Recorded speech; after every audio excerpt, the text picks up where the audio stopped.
Salut, je m'appelle Megan et je fais ce travail avec Sydney et Catherine. Nous allons vous parler du printemps arabe. Alors, le printemps arabe a commencé en Tunisie suite à l'incident qui est arrivé à un jeune homme qui s'appelait Mohamed. Cet homme voulait vendre des légumes sur une place publique, puis le gouvernement, gouverné par M. Ben Ali, l'obligeait de payer 3 000 $ pour avoir un permis pour vendre ses légumes. Mohamed, n'ayant pas cet argent, n'a pas pu payer, alors il s'est fait confisquer tous ses produits. N'ayant plus rien, Mohamed trouvait ça beaucoup trop difficile de vivre dans un pays autoritaire et sans avoir aucune autre option. Le 17 décembre 2010, il décida de se brûler dans un endroit public et cela était le point de départ du printemps arabe.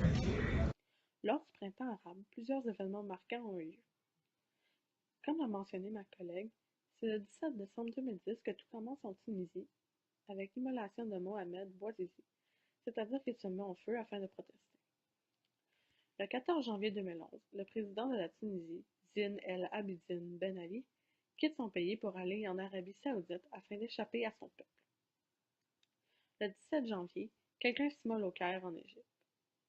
Le 25 janvier 2011, ce sont les premières manifestations en Égypte contre Hosni Moubarak et ce dernier quittera le pouvoir le 11 février 2011. Le 17 février 2011, ce sont les premières manifestations en Libye contre Mouammar Kadhafi. Le 19 mars 2011, les premières manifestations en Syrie ont lieu, ainsi que c'est le début des bombardements en Libye. C'est aussi l'adoption au référendum des modifications constitutionnelles en Égypte.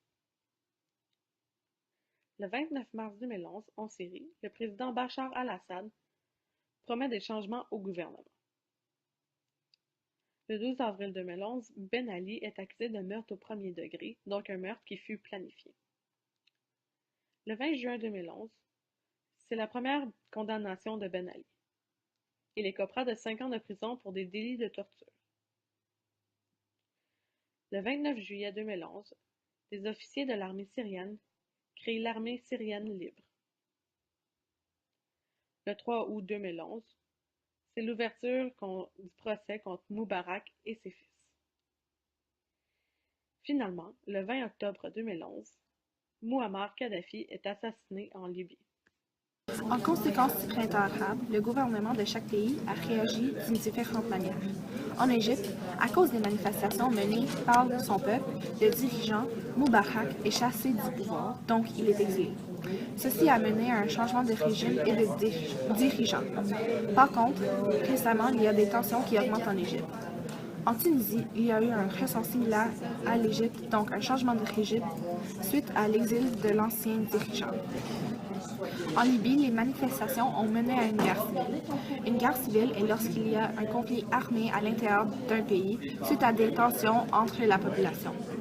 La guerre en Libye a duré 9 mois avant que le dirigeant du pays, Kadhafi, s'est fait assassiner. Lorsque la guerre fut terminée, la population de Libye a remis en question leur gouvernement et la façon de gouverner leur pays. Finalement, les conséquences issues du printemps arabe ont été très graves pour Syrie. Bachar al-Assad, le dirigeant de Syrie, décida qu'il voudrait garder le pouvoir, donc il a envoyé l'armée pour arrêter les manifestations, ce qui a mené à le début d'une guerre civile en Syrie, une guerre qui continue toujours. En conclusion, le printemps arabe a aidé les populations habitant la Tunisie, l'Égypte et la Libye en chassant leurs dictateurs du pouvoir.